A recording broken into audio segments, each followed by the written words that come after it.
Recording. Okay. Can you still see my screen, or have I? Yep, your screen's still on, Dean. Excellent, righto. Okay, so welcome to the latest in our Pacific WASH webinars. Today we're going to have a closer look at water quality for public health, which is a really interesting topic. And yeah, I've got to thank Carmen for raising this one. We had a good discussion. It was a great topic that came through our PWWA consultations. And yeah, what's it actually mean for water quality for public health? I think a lot of us in the industry take it for granted that we make the links, or we just do our job without really thinking about the strong link with public health outcomes that we're trying to achieve.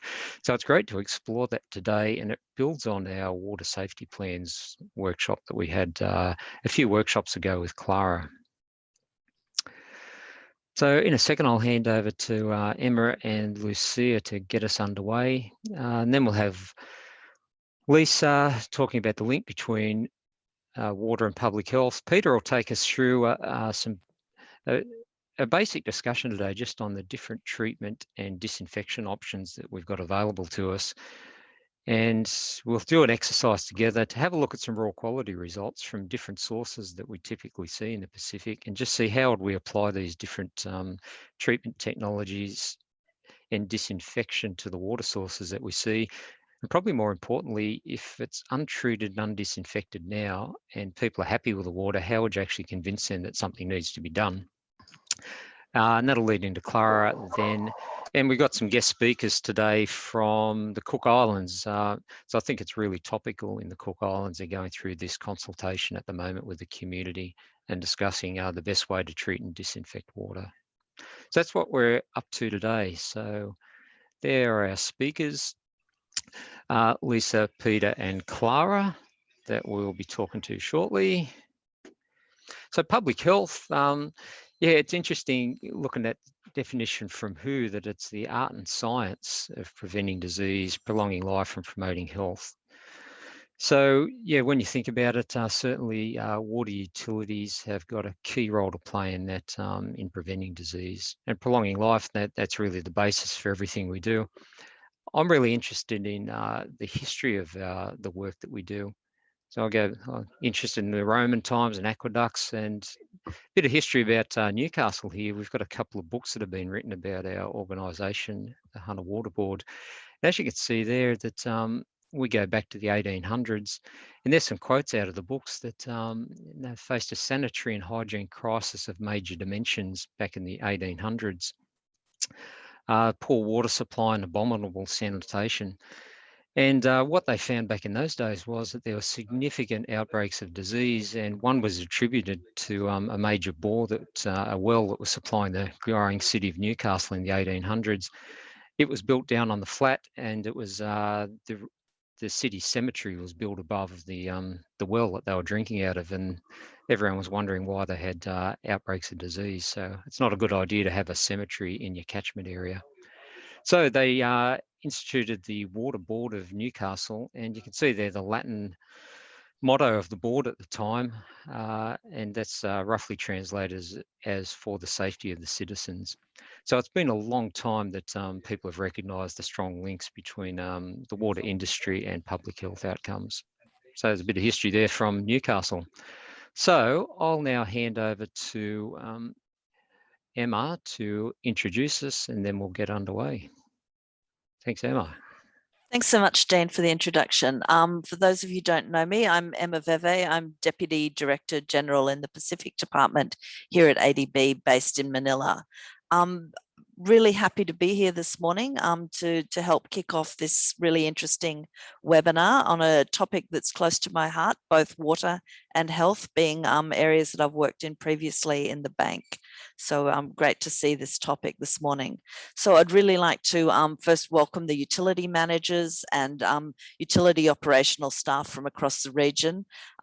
Specific welcome to Louisa from the Pacific Water and Wastewater Association, as well as ADB consultants and colleagues who are supporting the regional TA, backing these webinars. It's really aiming to strengthen water, sanitation and hygiene practices and hygiene behaviour change in the Pacific. We've heard from Dean a bit about the topic and about the running schedule for today, but I would really urge you to join in the group discussions and share your real practical experiences on working to improve water quality on the ground. This is both useful for your colleagues, also for us here at ADB to hear areas where we might be able to provide more assistance to meet your needs. As we've also just heard from Dean, drinking water quality is one of the most important factors affecting human health. It plays a role in preventing the transmission of the COVID virus during this pandemic through allowing washing of hands, etc. But also investments improving water quality from major water supply infrastructure through to home water treatments can really yield great net economic benefits because of the reductions in adverse health and healthcare costs. People missing work, kids missing school, parents having to look after kids who are missing school, the costs of, that seem quite harmless short periods of ill health can stack up quite quickly. And often that's not recognised because the link to the health statistics is not always made obvious to everyone, and the costs of those health impacts are not made obvious. And I think that's an interesting area for more discussion, working out what really is the benefit of clean water across the region. And of course, it's the poorest and the more vulnerable who tend to get impacted more strongly by these negative health events, and are obviously least able to deal with them and to bear the costs of them. Water contaminants are quite diverse, and so are the types of treatments for them. So it's really important that the utilities are understanding the risks of each contaminant and design the treatment to achieve the best quality water for the benefit of the entire population. And as we've heard, the water supply system is there to benefit the community. And so it's important that the community is also part of the process and understands what's happening, why it's happening, and what the benefits are meant to be. So for all these reasons, I think you've got a great topic this morning. And with that, let me welcome you today. Thank you for joining us and for joining the other Pacific WASH webinars that are ongoing, and look forward to listening to what people have to share this morning. So thank you. Thanks a lot, Emma. So I'll hand over to Lucia to continue on. Thank you, Dean, and thank you, Emma. Good morning, everyone, and talofa, and again, welcome to this webinar series. But I'd still like to, first of all, say I'm very grateful and fortunate for this collaboration with ADB in bringing together all our member utilities, not only to learn from industry and sector experts, but from each other through sharing knowledge and expertise in the field. So I just wanted to say a few words on this very broad but crucial, important topic of water and public health. It's true that we do take it for granted, that link between water and public health, but the topics that we've gone through, safe water supplies, hygienic sanitation, and good water management are fundamental to our health. I mention these topics because they interact with each other to boost overall health. Access to sanitation, such as simple latrines in communities, prevents drinking water contamination from human waste and reduces infection. And sometimes high-tech public health measures are not necessarily the best or practicable measures in some of our Pacific countries. The frequent hand washing, for example, we had that first workshop with soap and safe storage of drinking water, are high impact practices. And then again, there's the environmental management that effectively lowers the rates of disease spread by insects such as mosquitoes and prevents deaths. If we increase access to safe drinking water, improve sanitation and hygiene, and improve water management to reduce risks of waterborne diseases, we'll have done tremendous strides in reducing the disease burden and improve our health. There's a lot of statistics available between the link with unsafe water and the health of communities in the country. And I'd like to, hear more about that also from the speakers, but recognizing that this is a huge topic that will probably, only certain areas can be covered today, but it is a huge topic that we probably should have more, probably more workshops on in other aspects of different from what will be covered today. So I look forward to hearing from the speakers and on this important topic and to your interaction and participation. And thank you very much. Thanks a lot for the welcome to Emma and Lucia. So we'll get underway now. I'll introduce Lisa Proctor, who's one of our senior process engineers that'll take us through water-related disease. So over to you, Lisa. Thank you, Dean, and thank you, Emma and Lucia, for setting the scene for our discussions today. There was, back in the mid-1800s, Dean talked about what happened in the Hunter, and similarly over in England, there was a doctor called John Snow who was studying epidemics. He had a strong passion for wanting to understand what was going on and why people were getting sick. And he reached the conclusion back then that the cholera outbreaks that they were having in their communities was caused because the drinking water had been contaminated with wastewater and sewage. And he proved that theory by ceasing using a local well in the city that was getting contaminated by sewage, and then the sickness went away.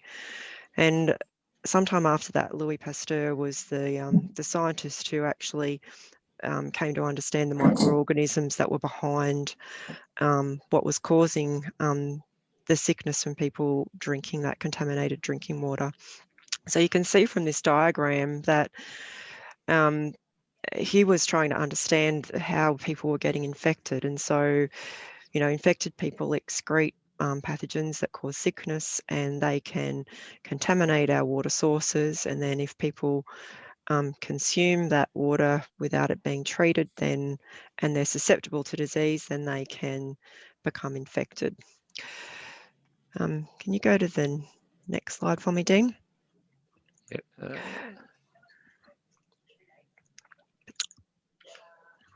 So we know that when we've known for some time that contaminated water can transmit serious diseases like diarrhea and cholera and dysentery, typhoid, polio, etc.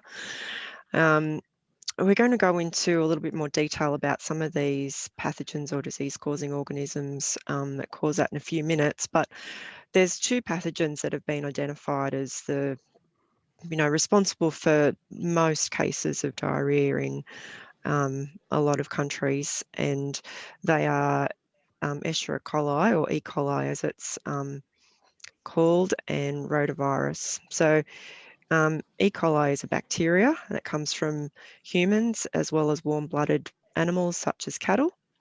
Rotavirus is a virus that comes from human waste, and it's one of the most common causes of severe diarrhea amongst young children in particular. And the other pathogen, Cryptosporidium, that I've mentioned there, is a protozoa, which also causes diarrhea, and it can come from humans and animals, in particular cattle. And so the statistics there that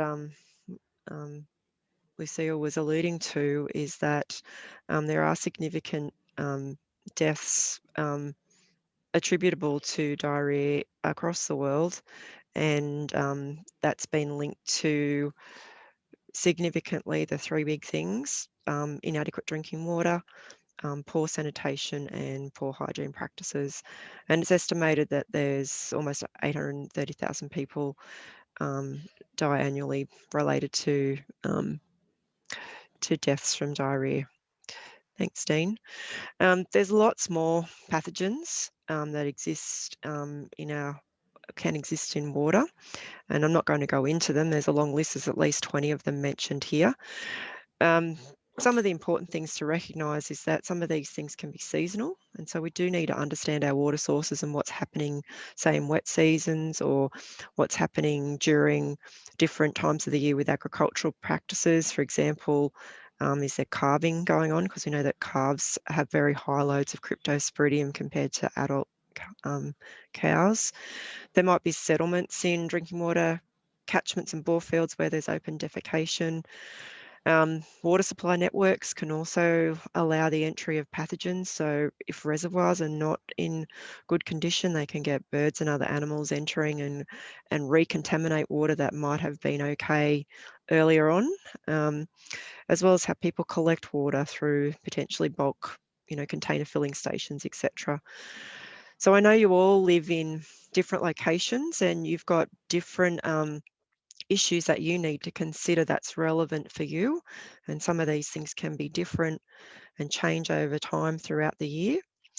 So having a focus on water safety is really important, and understanding your own issues and risks is important so you know what sort of treatment is needed for your town or village or community.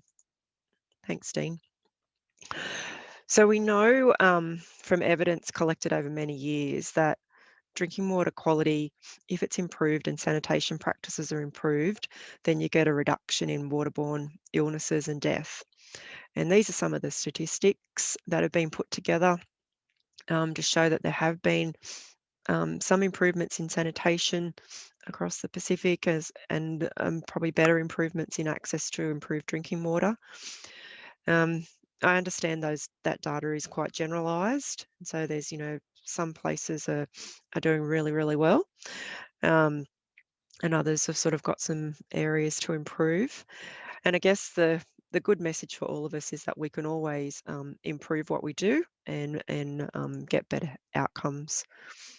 Dean, if you go to the next slide, that does talk about the link, or shows the link between improving access to safe drinking water and the corresponding reductions in infant mortality for children under 5. And you can see that the further you go along the bottom of the graph, where you've got more and more people having access to sanitation, good sanitation practices and safe drinking water, then the graph drops down and you get less and less deaths for children under 5. Thanks, Dean. Next slide. So there are key things that are really important in drinking water. There's lots of things that can be in our drinking water, and some of them don't really matter, but there are others that are quite key. They're significant contaminants that we should be concerned about. And they're the contaminants that we care about if we want to provide safe drinking water to our communities. So there's comprehensive guidelines that have been developed by the World Health Organization, and they provide targets for those contaminants that we're concerned about, so that we can protect public health. And other countries have developed their own guidelines as well, so people can adopt the WHO guidelines, or if you have your own, then they would cover contaminants as well and what they need to meet. Next slide. Thanks, Dean. So there's different ways to divvy up the contaminants that we want to focus on, and this is one way of considering them into these 4 categories. And like I say, the WHO guidelines have provided targets for these contaminants that if you put them in place, then they allow you to provide safe water and protect public health. So this slide shows, first of all, microbiological contaminants, and I've already spoken about a couple of those, like E. coli and rotavirus and cryptosporidium. the main takeaway message is that we want to control microorganisms because they can be harmful to our health, cause disease and cause death. And contamination of drinking water with human and animal feces is the most common and widespread way that we get health risks to our communities. So drinking water that's contaminated or using water in food preparation. And of course, Lucia alluded to this earlier, that people in our communities, at greatest risk are our infants and young children, as well as people who've got immune systems that are suppressed, and also our sick and elderly. The other types of organisms can also present a number of impacts. We're going to talk about those in a minute, but things like inorganic contaminants, organic contaminants, and radionuclides. All right, so if we can move on, Dean, to the next slide, which is about microbiological contaminants. There's lots of microbiological organisms in our world, and the ones that are pathogenic, or the ones that cause disease, are the ones that we care about. And we break these pathogens down into three broad groups of bacterial contaminants, viral contaminants, and protozoa. The graph that we've put up there is just trying to give everyone a bit of a idea of where the size of these organisms are compared to things that you might be able to relate to. So things like beach sand and coal dust. So we're talking about organisms that are much smaller than sand. And you can see in the orange there that we've also put up the range of things like microfiltration and ultrafiltration type systems that people may or may not be familiar with, to give you an idea of the size. So we've already talked about E. coli. It's really a superior indicator for detecting fecal coliforms. It should there should be none present in drinking water. It's smaller than sand, so you can't remove it. Can't remove it through coagulation and flocculation. One of the big ones that I'll just touch on is Campylobacter. That caused a severe outbreak of disease, gastroenteritis, in New Zealand in 2016. The water was untreated, and the bore water came from an agricultural area, and it was contaminated with sheep feces. It caused 5,500 people to get sick. 45 people went to hospital, and there was 3 deaths. These bacteria can be inactivated by chlorine and UV light. There's also viruses that I've listed there. They can also be inactivated by chlorine and UV light. And then protozoa like crypto, much more difficult to kill. They're resistant to chlorine. They can be killed by UV, but they really need to be removed through coagulation and flocculation and filtration. And cattle and sheep in particular have been implicated in a number of disease outbreaks across the world. And calves in particular can really produce very high loads of crypto. The next slide I'll just touch on briefly. There's other contaminants that can be in our water, like heavy metals and nitrates. These can have severe impacts on our different bodily organs like kidneys and liver, and cause brain damage as well. And the next slide about radionuclides and organics similarly can be present. We don't know if they're there unless we've tested for them. They're not the sort of things that you can taste. So WHO provides some good guidance on what we should be testing for.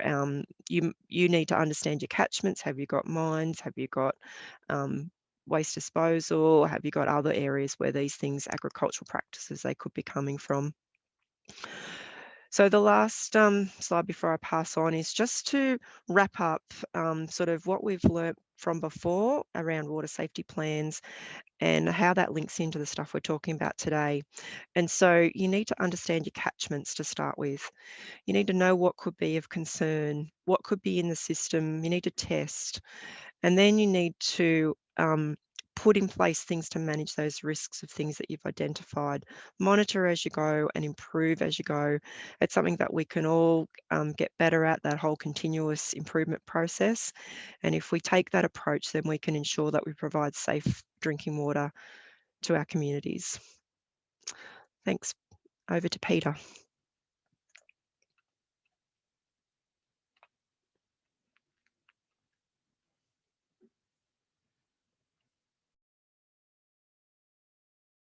We've got Peter there, as Peter might be muted, are you, Peter? Yes, I think Sorry, yeah, good morning. there you are. Yeah, that's it. Okay. And good afternoon. Yeah, I might just jump straight into the first slide, or the next slide. So often when we're thinking about treatment, we think about, or thinking about drinking water, we think about the typical treatment processes that utilities have, and the screening and the coagulation and the flocculation and everything like that. And we usually tailor these to the specific contaminants. That's not the entire process, and it's a bit narrow to think of that as the entire treatment capability. And I wouldn't mind just, let's go to the next slide, Dean. So what we want to do is we want to think of the treatment process as including the catchment and including the distribution network and including the customers, because in the catchment, you may know in your catchment, you've got certain risks that you need to be aware of. So things like farms and abattoirs and stuff like that are going to pose a risk. And when you know things are there, you can target your testing and you can be more prepared and you can help manage those risks. So it's really the first part of your treatment plan. And then you've got your treatment process, which we'll talk about later. But the next part of your treatment plan is also your distribution network. So you've got your pumps and your pipes and your reservoirs. But say things like a leaking reservoir can introduce bird feces, and you can recontaminate your network, or leaking pipes, or not maintaining a chlorine residual. All of those things can be managed, but as I said, it's part of your treatment plan.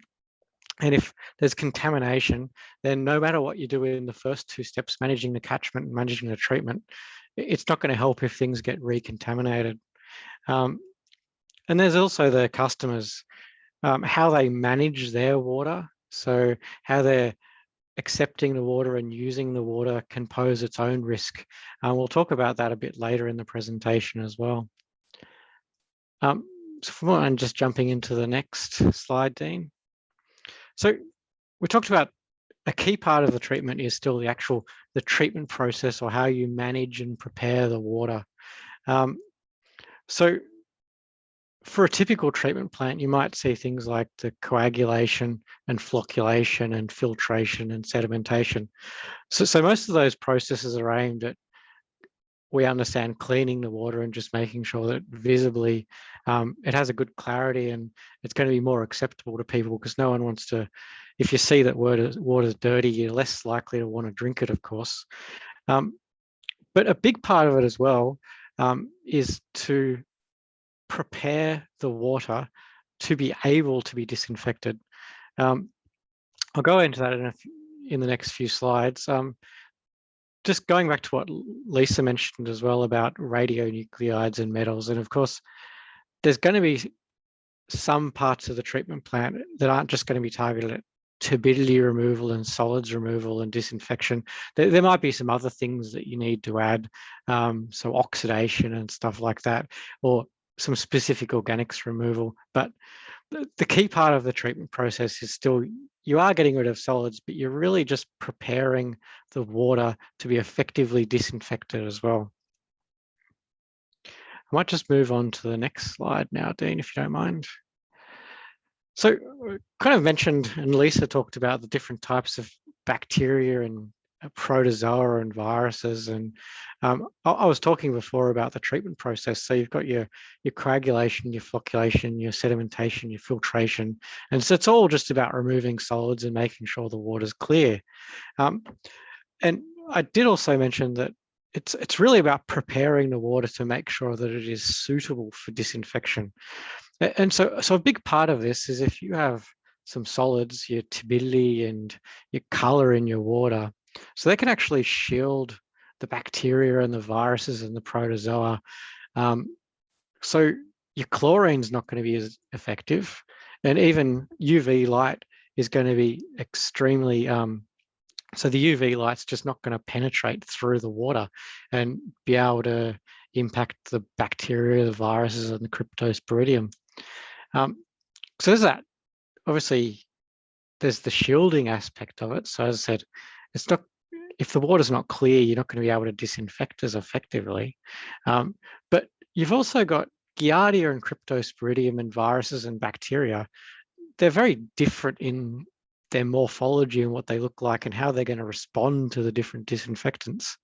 So a good example is Giardia and Cryptosporidium. They're very resistant to chlorine. So chlorine is not going to kill Giardia and Cryptosporidium. UV light, extremely effective. And if you look at the size of them, they can also be removed by filtration.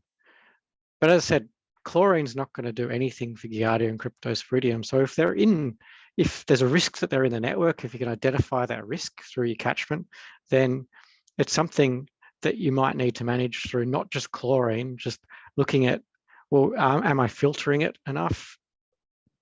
Do I need UV light? But obviously chlorine, extremely effective against bacteria and viruses. And just as a typical target, above an NTU, like a turbidity unit of 1, that's when you start to really get the impairment of chlorination of the water. You're right to go to the next slide, please, Dean. So you're not always going to be able to test for the thousands and thousands of different microbial contaminants in water.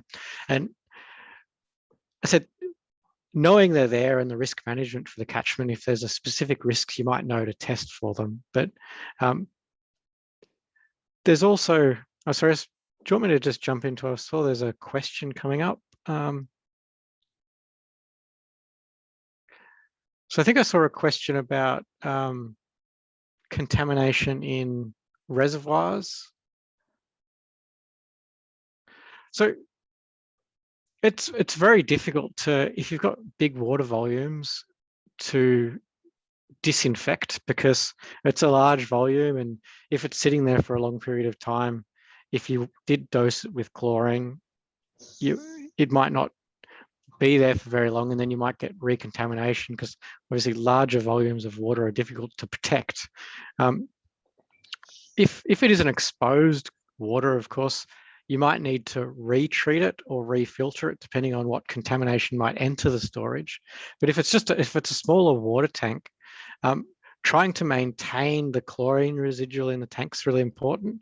So you can dose chlorine tablets, and there's other different types of chlorine you might be able to add to the tank. But you really need to make sure that it's mixed effectively.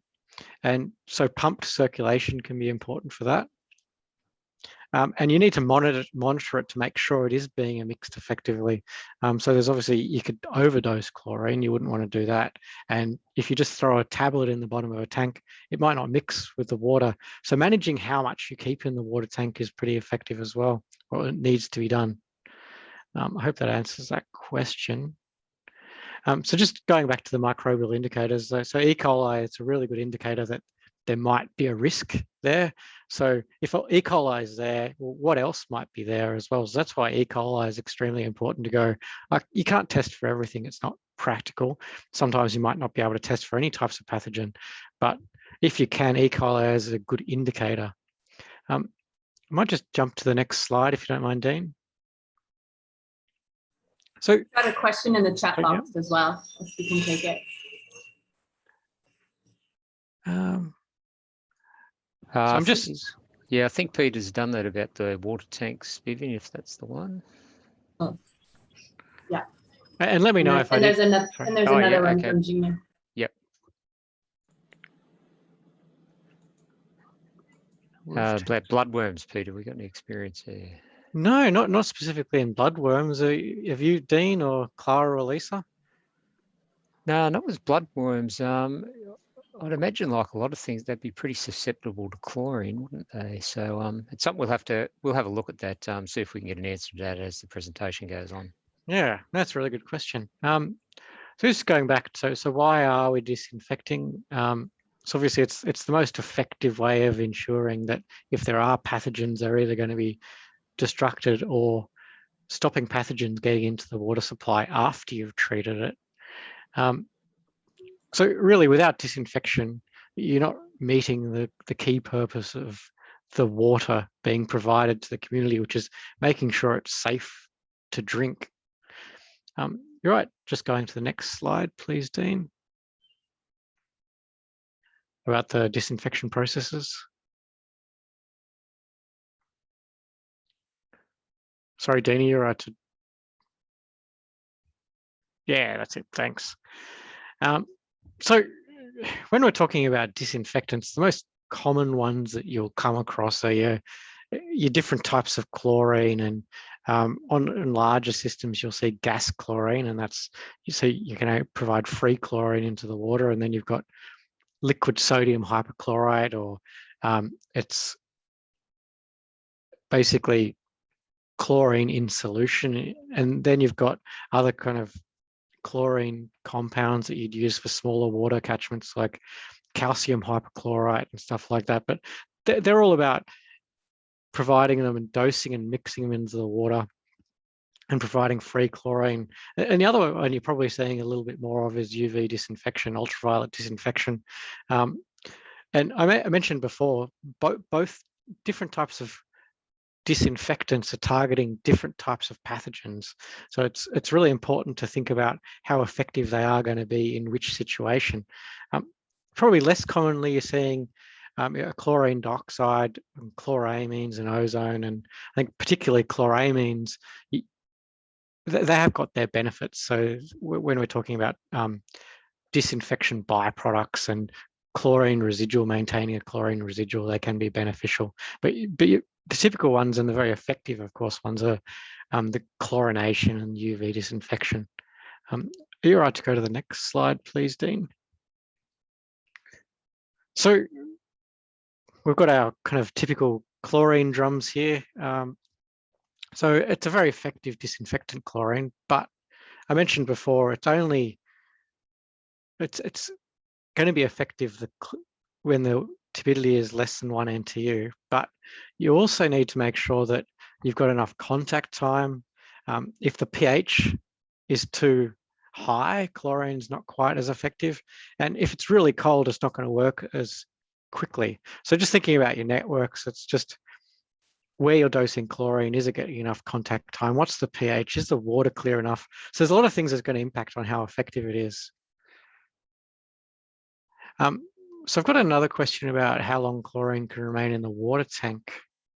Yeah, it is a significant problem, and a lot of the networks, water networks in Australia, we see a lot of drop off in chlorine residual in the reservoirs and in the network. We need to make sure that they're there. Sorry, the chlorine residual is maintained. So that's where we have used the practice of dosing either solid chlorine into the reservoirs, or we've even got chlorine booster stations at the reservoirs. And how long it remains in the tank is really a function of what else is in the water, if there's a bit more organics in the water, or temperature. So there's going to be things that make it decay quite quickly. And it's going to be different in every scenario, but generally you want to kind of make sure that there's not a lot of dead zones in the reservoir, and make sure that you're not keeping a lot more water in the reservoirs than you need to from a practical health or fire perspective. So sorry, I can't answer that question specifically, but when you're talking kind of over a day, you are going to see a drop in the chlorine residual in a tank for sure. Dean, you're right to go to the next slide. Yep, sounds like a lot of great questions here, Pete. We might have to have a Q&A with our process engineers as a separate session, so we'll look at that. But keep the questions coming. Yep. We've got some time in the breakout rooms, but we'll try and keep moving along a bit. I could probably add a bit more to the stirring of the tank as well later on. But so UV disinfection, all you're doing is passing your treated water over a lamp that's producing light at a certain wavelength, and that wavelength, it kills effectively the bacteria and the crypto and the Giardia, and it disrupts the DNA and stops replication. But so because all you're doing is shining light through the water, if it's dirty, the light's not going to go through the water and it's not going to hit the bacteria and the Giardia. So it's not as effective against the viruses, but it's a very effective against crypto and Giardia. But it's like chlorine. You need enough contact time and you need enough dose. And contact time is how long it's in the reactor, and dose is how strong or how powerful the lamps are.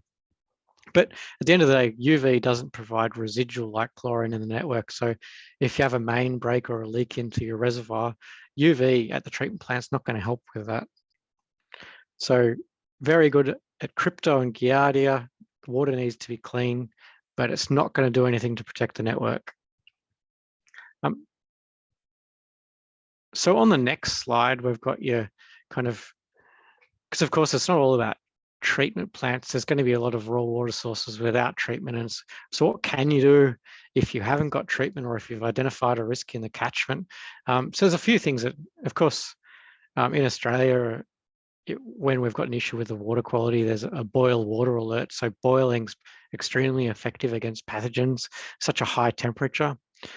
There's a lot of hundreds of different varieties of filtration, and depending on how fine the filtration, because remember, bacteria, viruses, and protozoa are different sizes, how fine the filtration is, you might be able to remove bacteria and protozoa, might be effective against viruses in some way. So filtration at the customer's end can also be very effective.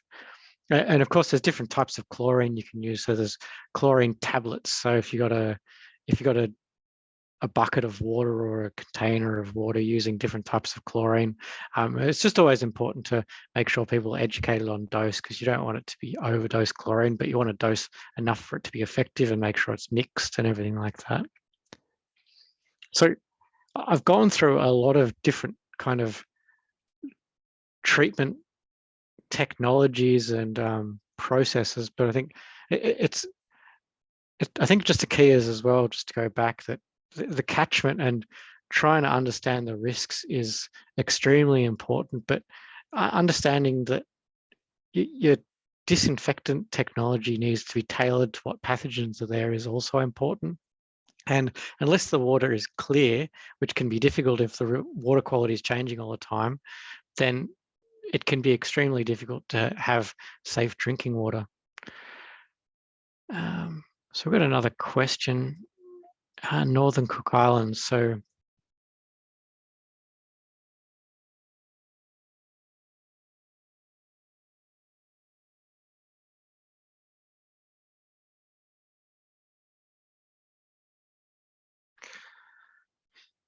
yeah, so I think we've got a comment in the chat that in the Cook Islands, water can be in tanks for a long period of time with bird and rat poo.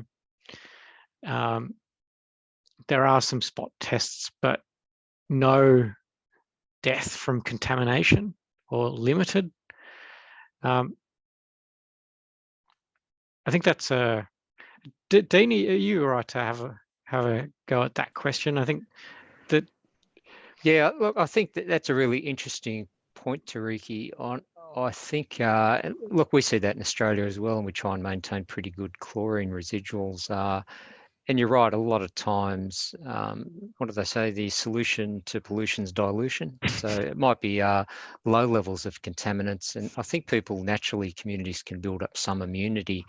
But as we've seen in cases overseas, you're really running the gauntlet. Lisa mentioned that North Havelock disease outbreak. So the contaminants can get there, a different type of contaminant. It can get to a level that you haven't seen before, and all of a sudden you've got a pretty significant disease outbreak. And in New Zealand, people died. So even though it might be okay at the moment, it doesn't. You can't take it for granted that always will be the case. So I think for all of us, we try and make sure that we get us compliance with the WHO guidelines, and in the vast majority of cases, that'll need some form of disinfection. You can't just accept that you've got contaminants in your water and everyone's okay. That's my view anyway. Yeah, I suppose just trying to make sure that water doesn't stay in tanks for long periods of time, and just making sure the tanks are secure and don't leak and can't be accessed is important where possible. And I see that question about E. coli versus coliforms. A lot of places still do tests for total coliforms and things, and the issue with using, say, total coliforms is that it picks up all sorts of things that are not necessarily something that you could get a gastrointestinal illness, for example, from. And so E. coli has sort of become, over the last number of years, the testing of choice. Some other people do heterotrophic plate counts as well, and these things are all good for keeping trends. Total coliforms are good for trends too. And if you do notice changes, that's also important. And I guess that's a comment I'd make about any water quality parameter that you measure. If you notice a change, that should always be something that alerts you to there's potentially something going on that you really need to investigate. So trends are important, but absolute number of E. coli, for example, should, they should be 0 all the time, non-detectable. Excellent. Thanks, Lisa. We might just change things, change the order a little bit. Our TTV from the Cook Islands have been able to join us today, and we've been having some discussions there. I think this is a pretty hot topic. So before they get away, we might just, and we get into the exercise, we might just see if we can get TTV to let us know what's happening in the Cook Islands for a couple of minutes before they need to leave. How would that be, Amber? Kia ora. So right now we've just built and installed conventional treatment with coagulation and flocculation and filtration, and it was supposed to be disinfection with chlorine, but there's been a lot of opposition to the use of chemicals on the island. So we've just finished a trial for the use of polyaluminium chloride, and we're waiting on permission from the landowners to continue dosing. And the use of chlorine has been outright banned for the foreseeable future. So I guess the challenge that we're having is that there's not really a lot of recording data at the moment from health about how many people do get sick from the water. It's really hard to convince people that they need something that they don't know they need. I guess the general data that you mentioned before is there about when people have only contaminated water, they do get sick, but I guess there's just no sort of record of how that affects Rarotonga. So yeah, that's where we're at right now in the Cook Islands. Unfortunately, we've got the infrastructure there, we just can't use it really. Yeah, thanks a lot for sharing that experience in the Cook Islands. It's been interesting for us to have some initial discussions with you just on that situation there, and yeah, I think we can all appreciate it's a pretty, it's a hot topic, and we get that all through the world. That and we have it here in pockets in Australia with things like fluoridation as well. That there are communities certainly resistant to chemicals in the water supply. So it is difficult for us to convince people, I think, that there are adverse health outcomes from poor quality water. So you really do need to have that baseline data, and I think it is certainly a difficult conversation to have. And it's been really good today to see so many comments in there, and we'll try and respond to those in the meeting. But we've got Peter, Lisa and Clara that's certainly available after the workshop to have a chat, and based on the things that we talk about this morning, we might be able to use that for some additional workshops on this topic, because it certainly seems like there's some a lot of interest there. What about if one of the team there got a view on testing for FC at the household level or the community level? Is there any test, or is it really a laboratory test? What do you think, Lisa or Pete?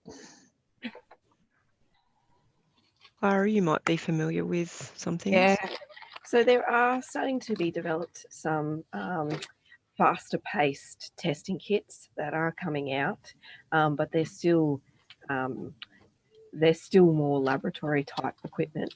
The one thing that I might mention in terms of community surveillance, which is really important, is collecting those samples and test results that are undertaken by the laboratory. But in a lot of cases, these can have climatic experiences as well as seasonal variation, which Lisa did talk about. So while there may be a base level of contamination in a river or in a bore system, it may be exacerbated by climatic conditions or certain seasonal events. So what can the community do is being empowered enough to for people to sit down with them and to explain, show some results and some trends in a simple way, and try to explain that in certain conditions this may actually exacerbate your water quality in a negative way, and making them empowered that they may be able to measure turbidity. You can get handheld kits for turbidity. They may be able to look at changes in their catchment or understand when certain climatic conditions happen. So maybe the first major rainfall in the monsoonal conditions. And so they can be empowered to be checking and surveilling and being aware of those types of conditions and results.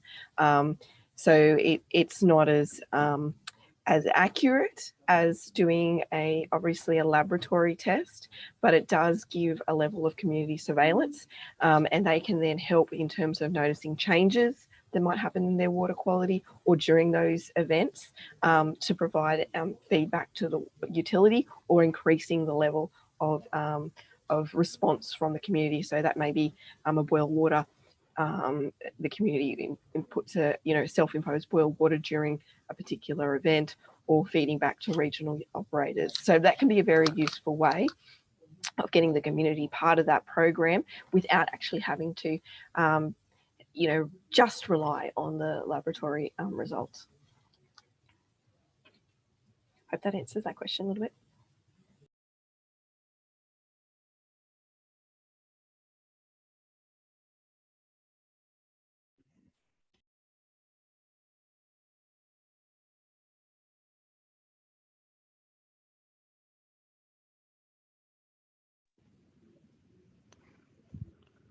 Dean, are you talking? Because we can't hear you. Always helps if you unmute. Thanks, Lisa. So, excellent to see so many questions coming through. We were planning to spend half an hour having a look at some water quality and going through these sort of issues about how you would interpret those results and convince communities that you may need to take action. We'll still do that, but we might not spend half an hour. We'll come back and try and address some of these questions that are still popping up. It's really interesting, the comment there from Vanuatu about people considering things like chlorine a poison. And that's true. A lot of the substances, like anything in the right concentration, they are toxic. So yeah, that's a fair comment. And again, we have to have a discussion with communities on that. I've done commercial diving, and even oxygen's toxic if you get it in the wrong concentration. So yeah, it's an interesting discussion. The ColourBond roofing, we'll try and come back to that one as well. So what we might do now is just jump in and we can have some discussions and bring up some of these issues with the team. We'll do a workshop for we'll make it about 15 minutes so we can come back and have some collective discussion as we wrap up. So bear with me while I try and enable the break rooms. So the idea of the exercise, as I said, is we'll look at some sets of raw water quality data, and their sources of variability and raw water sources that we've seen around the Pacific. So Pete's actually got some water quality results from work we've done. And based on these, what would we do? So we'll have a look at some bore water results. We see bore fields are commonly used in the Pacific, as well as run-of-the-river water extraction with settlements in catchment areas, and I think that's pretty common too. So what would the water quality look like if you're looking at tables of water quality data? How would you interpret that? How would you have the discussion with your community about whether or not you'd need to take action? Then we'll come back and have a chat. Before we do that, I'll just see if there's any more comments to jump on now. Okay. Excellent. Yeah, there's some good comments there. And again, we'll come back and have some more chat about the Cook Islands Tariki. Okay, I'll try and get the break rooms going.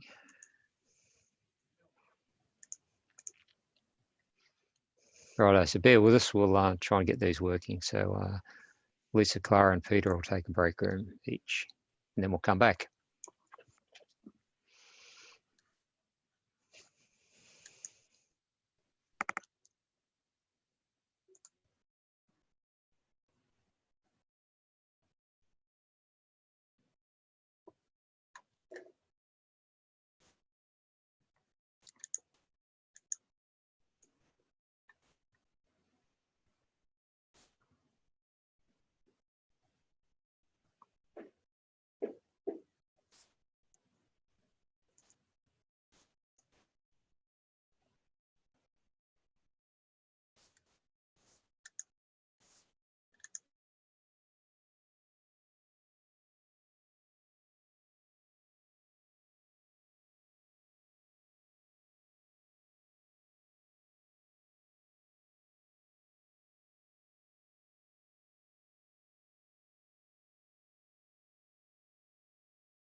Hey, everyone's coming back.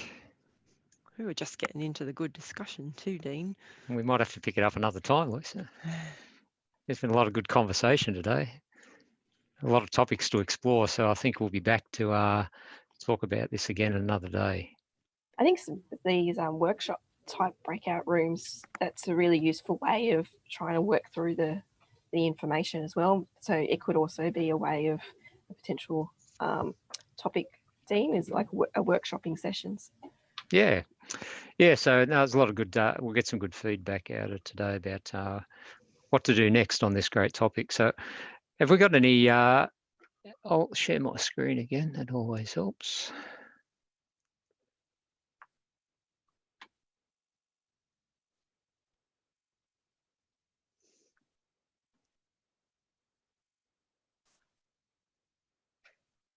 Okay.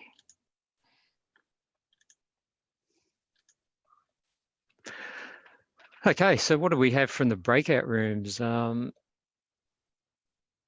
there any consensus? How far did you get to it? What did you think, Lisa, from breakout room 1?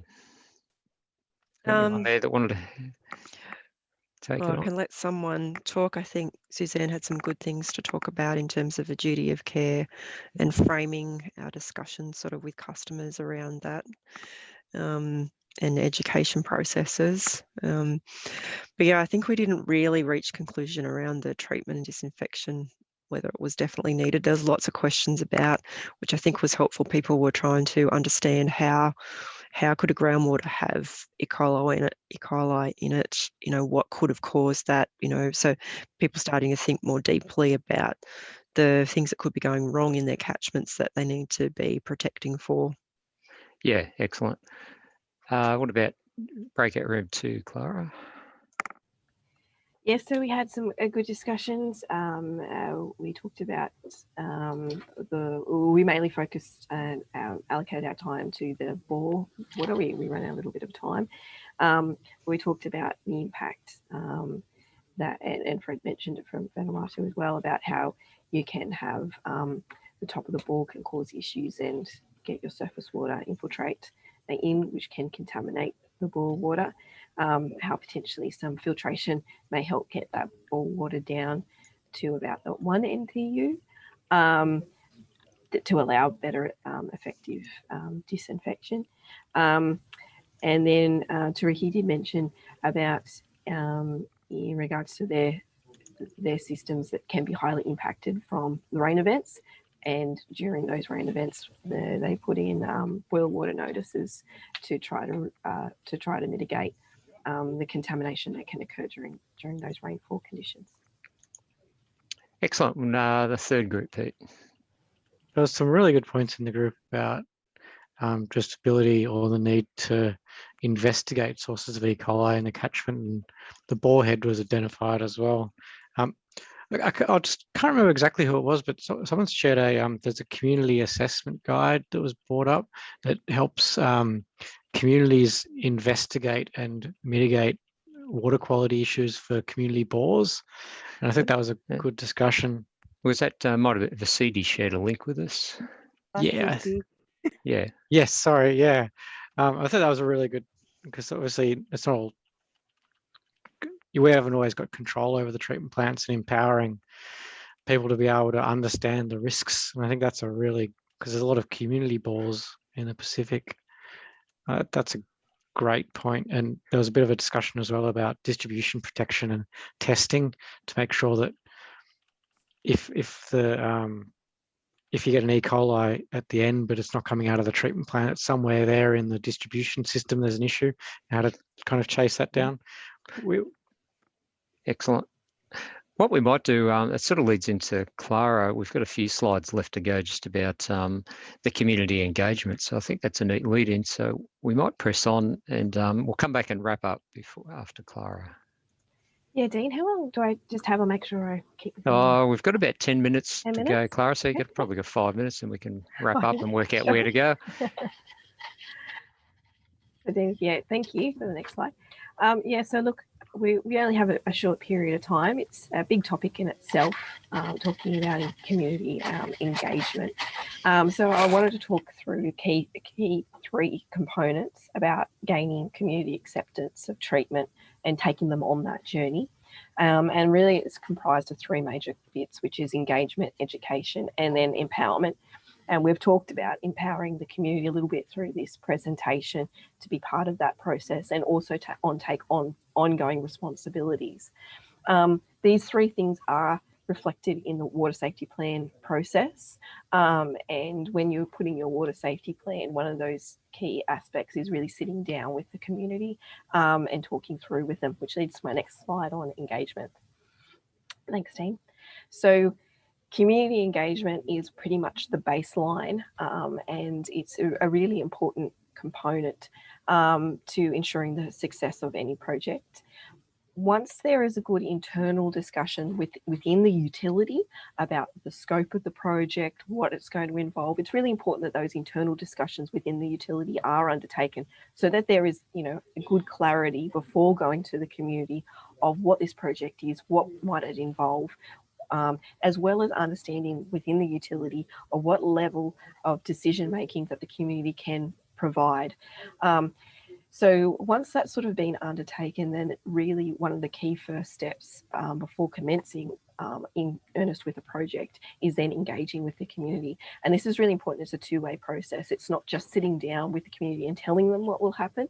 It's really about talking through with them and understanding what the current level of acceptance of treatment is, understanding what their current knowledge level is about treatment, and really understanding and acknowledging concerns. So we've had one come up about chlorine being a poison.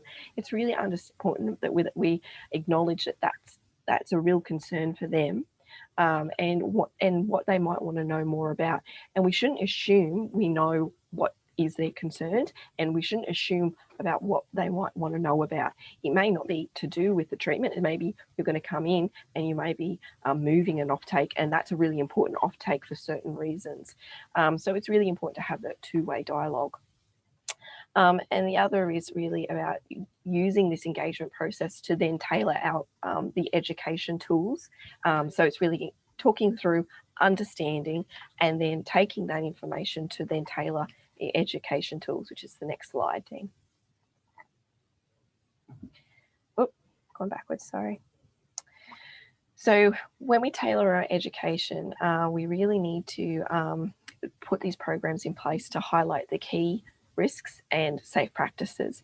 And the second point has one of those key ones is really highlighting the need for reporting of disease. So a lot of the time, and which was mentioned quite early on, was about, what might be obvious to some may not be obvious to others. We really need to understand what they consider to be their normal and understand what that baseline level of disease that may be from their water, as well as trying to highlight the need for them to start reporting their own diseases. So that could be something as simple as somebody in the community that's taking on a larger care responsibility, and an older member of the community, or someone that might be providing, medical assistance at a community level, to start collecting and reporting this information. The other one is that I think it's really important that we need to take care when we're simplifying complex problems, such as disease risk, into simple terms, because we don't want to misconstrue information, and we don't want to oversimplify, as well as trying to put too much information into community. So it is a very fine balance. One of the great tools that can be used is educating our children to help educate the rest of the community. So, developing good educational tools that can be helped delivered with the school can be a great way of starting that discussion, and also for allowing the community to spread that information within themselves through using children. So it's a very powerful tool. Next slide, Dean. And again, I think this is such an important point I've mentioned it here again about being transparent. So there can be misinformation out there as well as information that can be taken out of context. I think it's a great example about the chlorine being a poison because if we look at chlorine in itself, yes, if we had pure straight chlorine, such as, you know, the sodium hypochlorite, of course that's a poison, but it's all about understanding that, you know, we may put it in context of, we put it in the water, we monitor how much we put in, we make sure that we're, you know, we're controlling this. And so we understand that, you know, the controls that we put in place are managing that to ensure a good outcome. So that transparency and communication is key, to be transparent.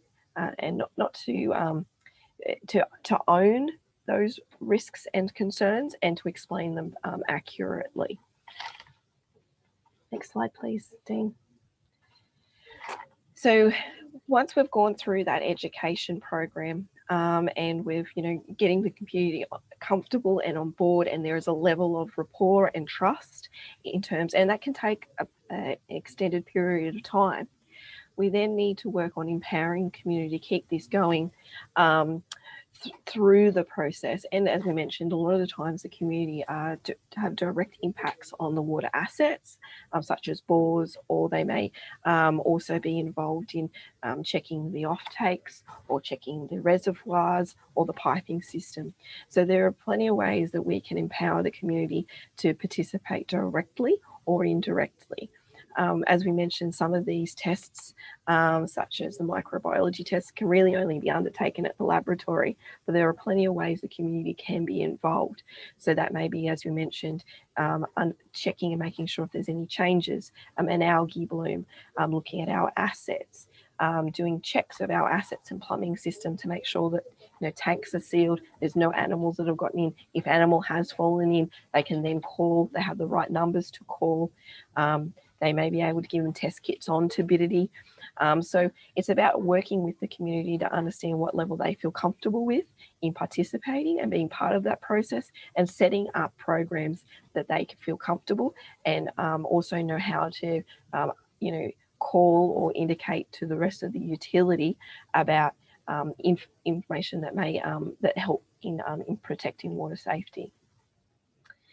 So that's it's just a quick discussion just to wrap that up, because I know we're limited on time, but if we can follow those three things, that's the last slide, Dean,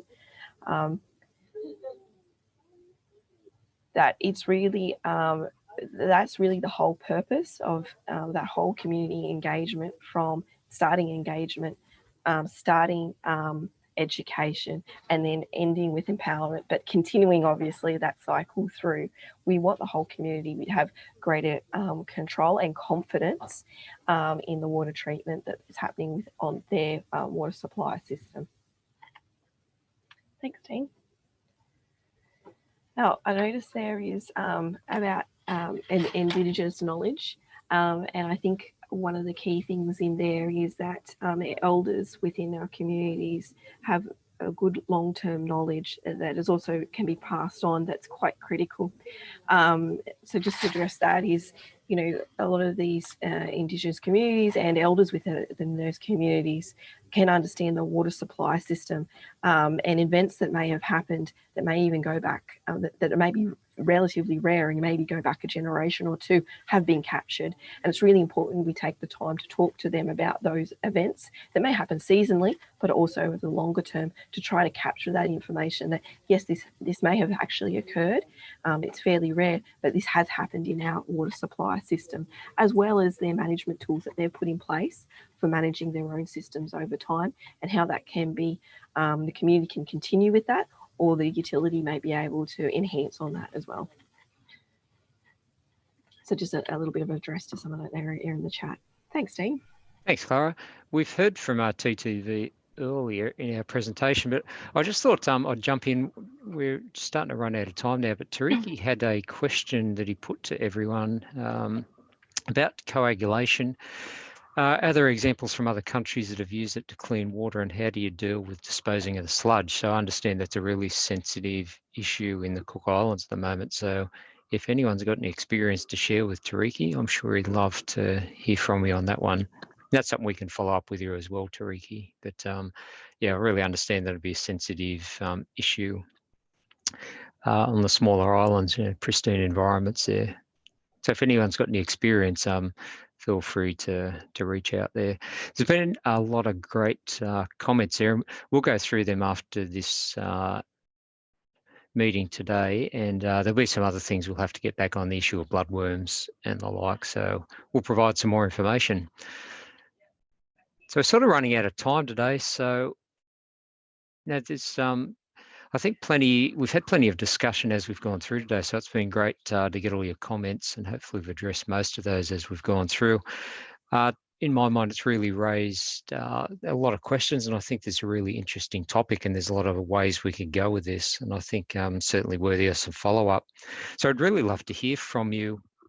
What are the challenges for your utilities? What sort of things could we look at under the TA? How could we help? How would you like to see this progress? We can tap into Clara, Pete and Lisa. They've got a bit more time to answer your questions and queries after this workshop in the next few days. So feel free to reach out to us. What sort of topics would you like on water quality and treatment if you'd like to follow that up? And community consultation. So there's a lot of things we could possibly help with under the TA. So we'd really love your feedback on that, as well as anything else that you'd like to be covered under the specific workshop series that we've got going. We have focused a fair bit on the utility type topics and some technical topics, but we're more than happy to broaden that out as required. So love your feedback. So that's about all we had from our team today. So before we wrap up, did anyone else have anything they'd like to raise with us? Anything from the ADB or the utilities before we let everyone go? I might just stop sharing the screen. We'll see if we can get a team photo. So hang on, I'll see if I can do that.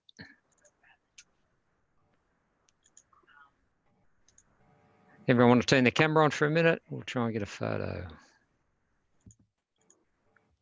Oh, this is new. Okay, there's Tariki's smiling face. I was just saying this is new. Got a couple down the bottom still popping on. Righto. That's probably it, is it?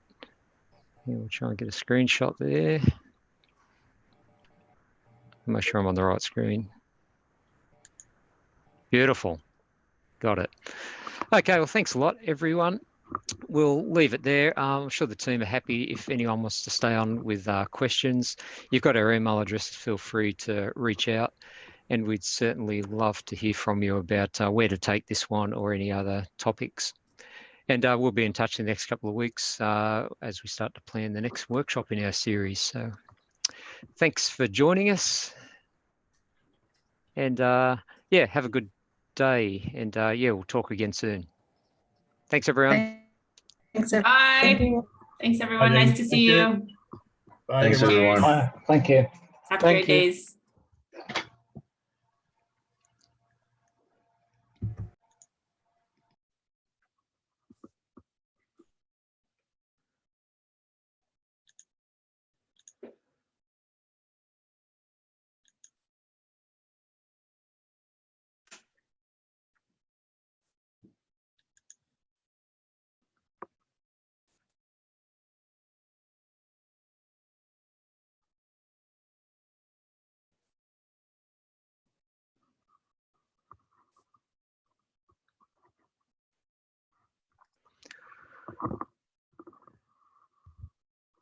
Well, thanks for that, everyone.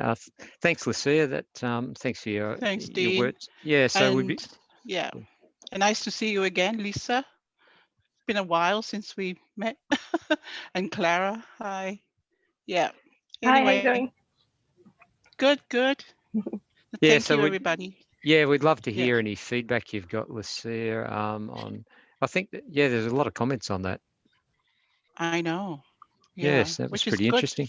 Yeah, we've got a lot of utilities there. I'll send it out, but we've got 1, 2, 3, Yeah. 4, 7, 8, 9, 10, 11 utilities. So that was good. That's very good. That's very good. Yeah. Okay, so that's great. Yeah, I'm not sure if anyone from Palau joined us, Clumy. Mhm. Yeah, so anyway, really happy on your for your feedback, Liz, there on how to take this topic forward if people want more on this one or anything else you'd like to cover. Yeah. Yeah, Yep. okay. Well, Righto. Thanks, process that. Clara, Mhm. Lisa and Peter. It was great. Oh, thank you. Okay, Okay. No we'll worries. finish up there. Thank you, Okay. everybody. Thanks, everyone. Yeah. Bye. Bye. Bye. Bye, Dean. Bye.